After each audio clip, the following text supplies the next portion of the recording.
Salut, c'est Trado, je suis content de vous retrouver pour la mise à jour de la matrice de trading CFD euro-dollar. Je vous rappelle que tout ce qui suit est donné à titre purement informatif et pédagogique. Il n'y a aucun conseil en investissement, simplement un partage donné à titre purement pédagogique. Vous devez vous rapprocher d'un professionnel pour savoir si l'utilisation des CFD à risque limité correspond à votre profil d'investisseur.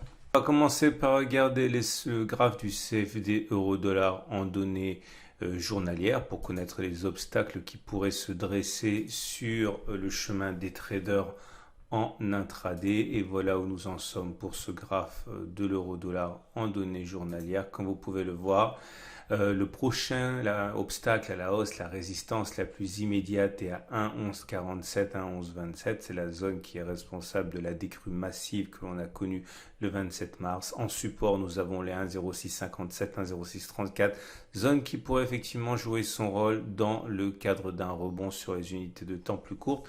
On descend d'une unité de temps et on regarde à quoi cela ressemble.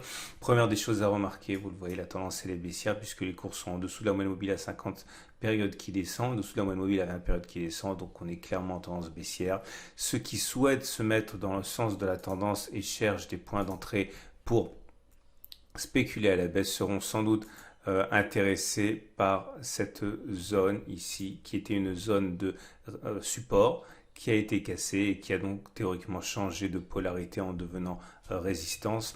Et on pourrait directement lui adjoindre cette zone ici, qui est une zone de résistance, qui a bloqué les cours lors de ces 3 bougies consécutives. Donc globalement, comme les zones sont assez proches, on peut dire que toute cette zone ici, comprise entre 1,0898 et 1,0967, correspond à une zone de résistance que les traders baissiers auront sans doute à cœur de mettre à profit s'ils ont un signal baissier de type bougiste ou technique. Remarquez d'ailleurs ce cas d'école des pôles tête-épaule qui crèvent les yeux en données 4 heures. Maintenant, autre solution, ceux qui veulent plutôt s'aventurer sur un trade haussier, on a un support ici, mais il n'a pas l'air excessivement solide. C'est un support, mais fragile, puisqu'il est uniquement sur l'unité de temps supérieure, l'unité de temps en question, l'unité de temps 4 heures, et on est en tendance baissière, donc il faut se méfier de sa solidité. Ceux qui veulent quelque chose de plus solide attendront sans doute qu'un signal se manifeste éventuellement sur les 1,0657, 1,0634, pour saisir la balle d'un rebond technique.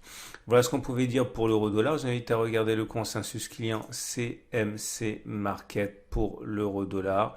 Et ce consensus client CMC Market, il est assez équilibré, mais globalement acheteur à 56%, donc contre la tendance en données 4 heures. Je vous souhaite une excellente journée. Et je vous dis à demain pour la mise à jour. En fin de vidéo, vous trouverez la préparation de la semaine de trading sur 5 autres marchés.